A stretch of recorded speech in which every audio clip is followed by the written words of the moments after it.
गधे की पीठ पर एक तरफ जयशंकर पाणी लिखा जाता था और दूसरी तरफ मुलायम सिंह।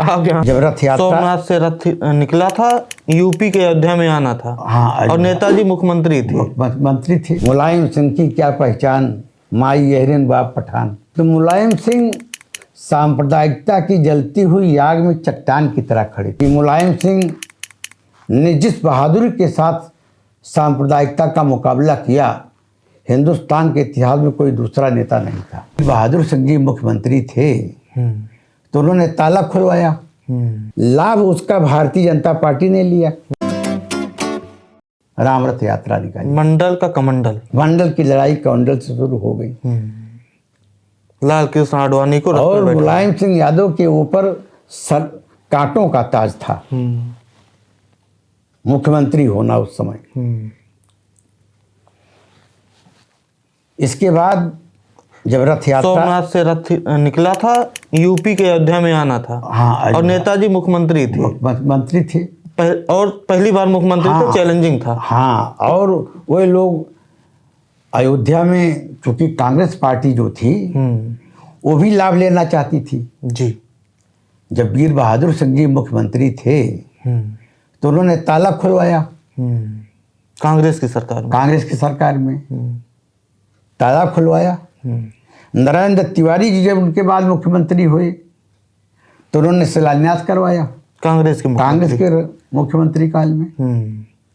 लेकिन लाभ उसका भारतीय जनता पार्टी ने लिया।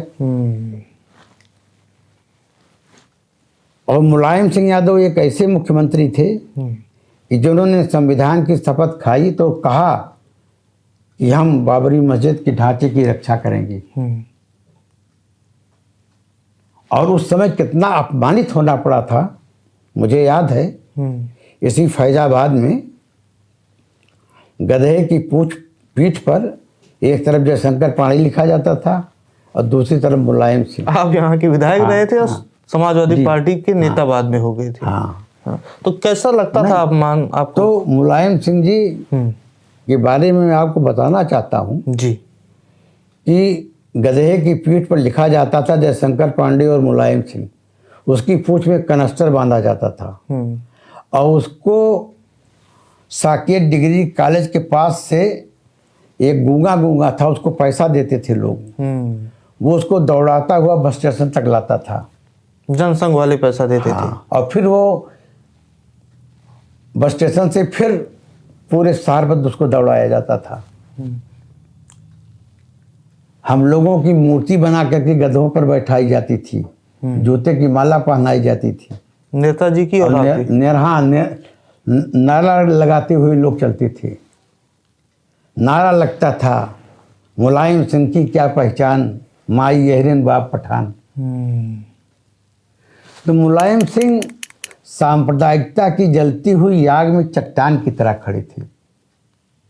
जब कभी भी सांप्रदायिकता का इतिहास लिखा जाएगा तो ये लिखा जाएगा कि मुलायम सिंह ने जिस बहादुरी के साथ सांप्रदायिकता का मुकाबला किया, हिंदुस्तान के इतिहास में कोई दूसरा नेता नहीं था। और जब इन लोगों ने कोशिश की कि बाबरी मस्जिद को शहीद कर दिया जाए, राष्ट्रीय काउंसिल की बैठक हुई। राष्ट्रीय काउंसिल की बैठक में राजीव गांधी थे, चंद्रशेखर जी थे, भारतीय जनता पार्टी के नेता लोग थे, सारे लोग थे। मुलायम सिंह जी उसमें, मार्क्सवादी के इंद्रजीत गुप्ता थे,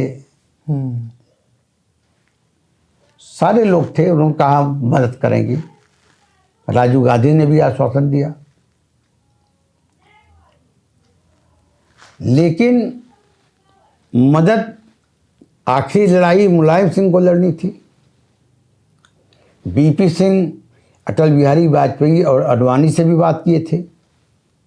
बाद में अटल जी ने खुलासा किया। जब अटल जी ने खुलासा किया तो बड़ा धक्का लगा।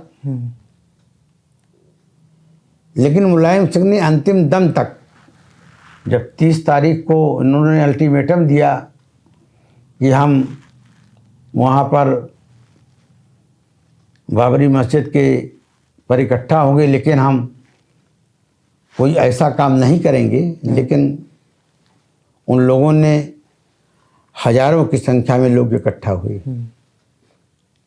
अच्छा दादा, हम थोड़ा पीछे जाते हैं। पहले जब आप बता रहे थे कि गदहा पे आपकी मुर्दाबाद के नारे, नेताजी की मुर्दाबाद के नारे लगा के साकेत से बस अड्डे तक टहलाया जाता था, तो कैसा विरोध और होता था? अयोध्या में माहौल तो आप सबके विपरीत रहा होगा, कैसे झेलते रहे? देखिए, ऐसा था, हम भी अपनी बात को रखते थे।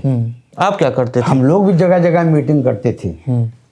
अपमान जरूर होता था, लेकिन हम अपनी बात को इस ढंग से रखते थे, हमारी बातें गलत नहीं थी, उनमें उन्माद था, हम उस उन्माद का मुकाबला करते थे। मुझे याद है, एक सनेथू गांव था, वहाँ हमारा कपड़ा फाड़ दिया गया, कुर्ता फाड़ डाला गया। किन लोगों ने फाड़ा था कुर्ता? अरे लड़के लोग थे, लेकिन हम लोगों ने उसका विरोध नहीं किया, कोई FIR नहीं की। जिस समय बाबरी मस्जिद शहीद हुई, हमारा कार्यालय था रिकाबगंज में, कार्यालय जला दिया गया, स्कूटर जला दिया गया, जीप फूंक दी गई, बम फेंका गया, चाकू मारा गया आपके ऊपर, और क्या। लेकिन हम लोगों ने कोई FIR नहीं किया, और घृणा का जवाब कभी घृणा से नहीं दिया गया।